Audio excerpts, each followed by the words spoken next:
Good morning, everybody. In this video, we are going to be looking at our next conic section, or the ellipse. So starting with the definition of an ellipse is the set of all points in a plane whose distances from two fixed points in a plane have a constant sum. And I think after I go through this page of notes, I'll actually show you guys in a separate video an animated GIF that kind of shows how an ellipse is actually formed using this definition. So folks, we are going to be going over quite a bit of vocab in this section, and while we are going through that vocab, we'll be kind of labeling it and identifying it on these two diagrams. So the first thing that I want you to notice is, unlike a circle where I only have one type of circle I can draw, for ellipses we have two different orientations of the shape. The first is a horizontal ellipse, where it is longer horizontally, and the second is a vertical ellipse, where it is longer in the y direction. So horizontal ellipse versus vertical ellipse. And what we're going to find is that these vocab locations will change based on the orientation of the ellipse. So our first vocab word is vertices. The vertices are A units from the center. So vertices are A units from the center.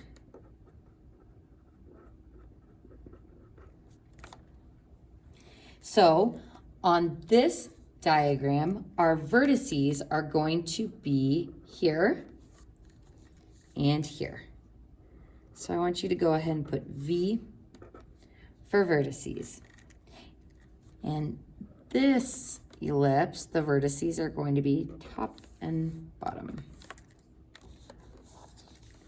So those are our vertices. Now the vertices lie on what is called the major axis. The major axis is the longer of the axes. We'll have both a major axis and a minor axis. So the major axis is the longer one, and this has a length of 2a. So if I draw a line connecting those vertices, this whole length and that entire line would be the major axis. Now, in a vertical ellipse, this length from this vertex to this vertex would be the major axis. Now, before we get any further, I'm going to go ahead and go to the center of this major axis line, and I'm going to label it with a C for the center of the ellipse. Same with on this one, the center of that line, labeling it C for center of the ellipse. Now, the vertices are A units away from that center point. So I'm going to label this on this diagram that this distance is A units long, and this distance is also A units long. So that is why A plus A gives me a major axis length of 2A. So major axis is the longer axis, and the vertices lie on that major axis. Now our next definition, or vocab term, is the covertices. The covertices are B units from the center.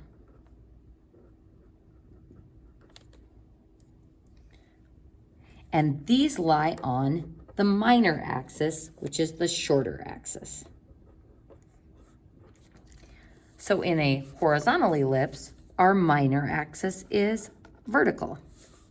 And the ends of that axis are called the covertices, which we will abbreviate as COV. So those are the covertices that are B units away from the center. And that entire length from covertex to covertex is the minor axis. And similarly, on our vertical ellipse, the minor axis goes in the horizontal direction, but my covertices are still on the ends.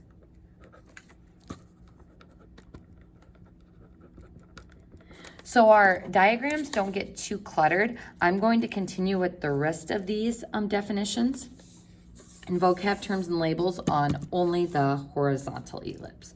So we've got the co-vertices that lie on the minor axis, and the minor axis has a length of 2b. So b plus b, 2b. Our last item are the foci. Foci is plural for focus. Now the foci are always on the major axis. So always on the major axis. And the foci are C units from the center. Now, the C units from the center, we'll get into how to calculate this, but how I remember that the foci is C units away is foci has a C unit. So a length on the minor axis, or sorry, on the major axis. So our foci are on the major axis, and I'm just going to kind of guesstimate that maybe our foci would be around here-ish. So we'll get into how to find those exactly once we get into some example problems. So label that F for one focus, F for the second focus, so 2 foci. So then the foci are C units away from the center. So these are our key features of the ellipse that we will use for graphing, that we will use to figure out the equation of an ellipse. So these will be something that you want to have memorized. So vertices on the major axis, co-vertices on the minor axis, and the foci are always on the major axis. So take a deep breath, and next we're going to look at the standard equation of an ellipse. Now, the first thing that I want you to notice is that there are actually 2 different equations in this box.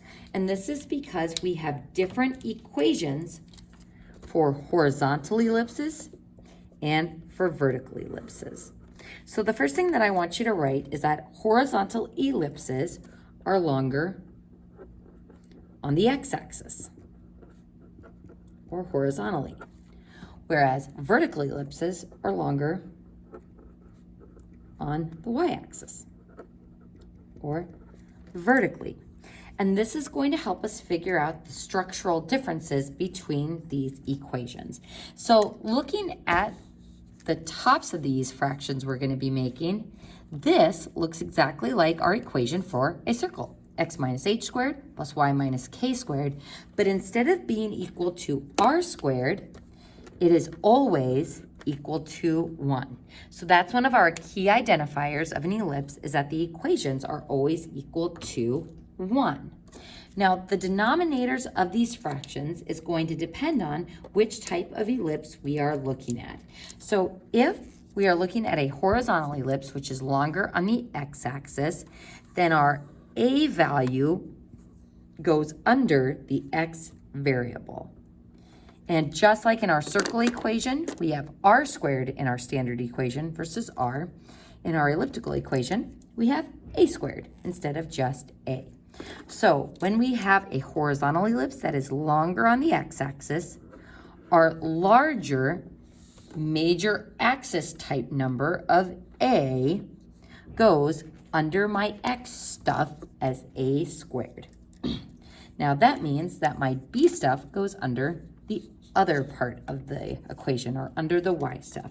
So b squared, or my co-vertex and minor axis stuff, will go under the other variable. So in a vertical ellipse, our denominators are flipped. The a stuff, or major axis stuff, goes under our y variable, a squared, under the y. And then our minor axis stuff, or the b values, goes under my x stuff as b squared. So notice that between these fractions, we have a plus sign. This will become important later when we start looking at hyperbolas, which have a minus sign instead of a plus sign. And for ellipses, your a value is always bigger than your b value, because your major axis is always longer than the minor axis. So A corresponds to the major axis length 2A. It tells us how far the vertices are from the center, whereas B goes with our minor axis and tells us how far the co-vertices are away from the center. Similarly to a circle, our center is at HK, so we will switch the sign of those items in the equation to pull out the center. Now here's where things get kind of weird. The foci, as we mentioned above, are C units away from the center on the major axis, but the equation that we use to find these is related by the relationship of A squared and B squared. So C squared equals A squared minus B squared. So if I wanted to find just C, or just how far the foci are away from the center, we would square root. And anytime we square root, we include a plus or minus in front. And just like in Unit 1 where we discussed, we cannot actually distribute the square root to the A squared and the B squared, making it A minus B. So that square root stays over that binomial, over the A squared and the B squared, and that's as simplified as it will go. So don't fall into that trap of trying to distribute under the square root to both of those terms, because I can only do that if there is one item under the square root. So this is my equation for finding out the C value, or how far those foci are from the center. So I want you to highlight that minus sign, and I want you in big letters to write, this is not the Pythagorean theorem. This is not the Pythagorean theorem. Pythagorean theorem is A squared plus B squared equals C squared. And actually this makes sense if you look at your diagram, because if I took A squared plus B squared, the Pythagorean theorem would give me this line, if that was a right angle, which is longer than my actual C value. So instead of A squared plus B squared equals C squared, it's C squared equals A squared minus B squared. So lots of things to remember here. I promise it gets easier once we start practicing using these to make graphs and to write the equations, and once we practice with hyperbolas, because they have a lot of similarities to our ellipse. All right, folks, so let's go ahead and jump right into this first problem where we are going to graph. Now, because it's similar to a circle, I almost always start by finding the center of the ellipse. So looking at my parenthetical H and K values, we pull those out and switch both signs to make our center. So +1 in the equation becomes -1 in our coordinate. -3 in the equation becomes +3 in the coordinate.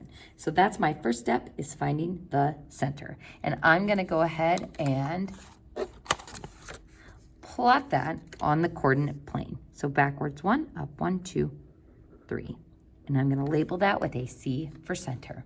So we pull it out from both the parenthetical terms, switching their signs, and that gives us our H and our K value. The next thing that I determine when I'm doing these problems is the orientation of the ellipse. Is it horizontal or is it vertical? Now, as we said above, your A value is always bigger than your B value, which also means A squared is always bigger than B squared. So to determine if it's horizontal or vertical, we are going to look at our denominators. Which denominator is bigger? The 9. So because 9, our bigger value, is underneath X, that would indicate that this is a horizontal ellipse, which is important because that's going to help us figure out how to graph it. So if this larger value makes this a horizontal ellipse, that means that this number underneath X corresponds to A squared. So this 9 is A squared, and this 4 is B squared. So this is going to be helpful for us when we are graphing, because our A value is 3, our B value is 2. And we can use those values to find our vertices and our co-vertices. So let's go ahead and start with our A value of 3. Our A value, means that the major axis is 6 units long and connects the vertices. So the vertices lie on the major axis, and each of those vertices is A units or 3 units away from the center. So from the center, to find the vertices, we are going to count 3 units in the X or horizontal direction. So 1, 2, 3, and 1, 2, 3. So 3 units left and right from our center. And this gives me the coordinates of those vertices. 1, 2, 3, 4, 3. So -4, 3. Putting a comma in between those, just like my math lab once. And then this vertex is at 2, 1, 2, 3. And I have labeled them with V's on my graph for my vertex points. Next, we are going to find the co-vertices. Now, my co-vertices are B units away from my center. So if B squared is 4, B is 2, and my co-vertices are going to be in the opposite direction from my center. So up and down. So up 2 units, boop. Down 2 units, boop. COV for co-vertices. And folks, if I wanted to, I can draw the major axis between the vertices and the minor axis between the co-vertices.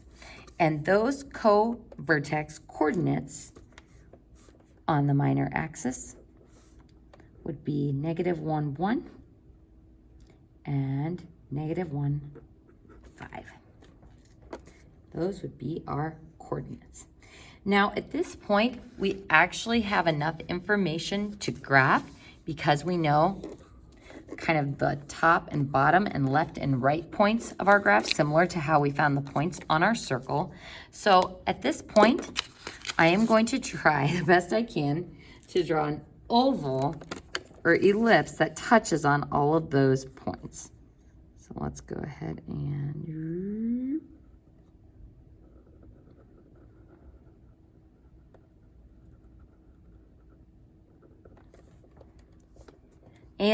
it looks like an ellipse. So make sure it's not too pointy. Try to round through those points best that you can. So we've got our vertices on our long major axis. We've got our co-vertices on our shorter minor axis. So if I asked you to find the length of both of those, our major axis would have a length of 6, or 2 times A. 3 plus 3 is 6. And our minor axis would have a length of 1, 2, 3, 4, or as we mentioned above, 2 times B. So our minor axis would have a length of 4. Now, the one thing that we haven't found, which it's kind of interesting because the foci are how our ellipse is defined. The 2 fixed points in our definition above are the foci. And yet we didn't really have to find these to make the oval shape of our graph. The foci is what defines an ellipse in the first place. So to find the coordinates of the foci, we need to find our C value. So folks, oftentimes when I'm doing these problems, after I have found the center and determined the orientation, I found the A and the B values next. I'm going to go ahead and list that as step 3, finding A and B. And a lot of times I'll find C while I'm at it. So if I wanted to find the C value, we're going to use this equation that C squared equals A squared minus B squared. So remember, not the Pythagorean theorem, it's A squared minus B squared equals C squared. So A squared is 9 minus B squared is 4. But C is not equal to 5. C squared is equal to 5. So how can I find out what C is equal to? we're going to square root. And c is equal to plus or minus radical 5. That is my c value. And we include the plus or minus in front to show that from the center, we are going to move either up and down or forward and backward that many units from the vertex. So technically your a value and b value are plus or minus as well, but the c value is a bit less intuitive, so it's helpful if you put the plus or minus there. And for graphing purposes, I'm going to tell you that radical 5 is about 2.2. So our foci are c units from the center, and they are always on the major axis. So because this is a horizontal ellipse, my foci are going to be on the major axis, so we are going to move left and right from the center. So because it's horizontal,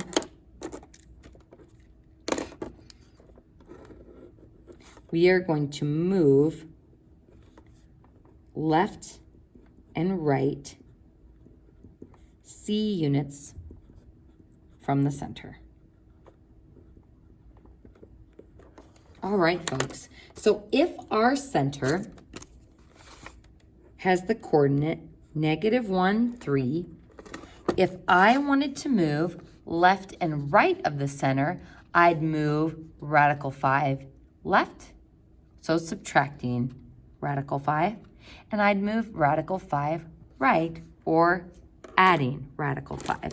So roughly going backwards 2.2-ish and forward 2.2-ish, those would be about where my foci would be located. Now, to write the coordinates of the foci, instead of doing an estimate with our decimal, which is what we just did for graphing, we are going to write the coordinates of the foci by adding and subtracting radical 5 from the appropriate part of our center. So if I want to move from my center left and right, these points all have the same y value. It is the x value that is changing. So how can I change that -1? By going left or negative from it and right or positive from it. We can take that -1 and add radical 5, and we can take that -1 and subtract radical 5. And those would be my two coordinates of the foci. But folks, we can actually write this in a condensed form by saying if I'm going to add radical 5 and subtract radical 5, then my foci are really located at -1 plus or minus radical 5, 3. So this expression represents my two foci, -1 plus rad 5, 3 going forward, and -1 minus rad 5, 3 going backwards. So we have now found all of the key features of our ellipse and also graphed it. In the next video, we will be continuing with more ellipses.